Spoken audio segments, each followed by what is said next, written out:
नमस्तेस्तु भगवन् विश्वेश्वराय महादेवाय त्र्यम्बकाय त्रिपुरान्तकाय त्रिकाग्निकालाय कालाग्निरुद्राय नीलकण्ठाय मृत्युञ्जयाय सर्वेश्वराय सदाशिवाय श्रीमान् महादेवाय नमः।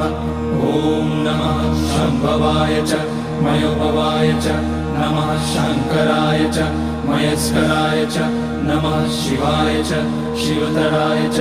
ॐ त्र्यम्बकं यजामहे सुगन्धिं पुष्टिवर्धनम् उर्वारुकमिव बन्धनान् मृत्योर्मुक्ष्यमामृतात्। नागेन्द्रहाराय त्रिलोचनाय भस्माकराय महेश्वराय नित्याय शुद्धाय दिगम्बराय तस्मै नकाराय नमः शिवाय। मन्दाकिनी सलिलचन्दन चर्चिताय नन्दीश्वर प्रमथनाथ महेश्वराय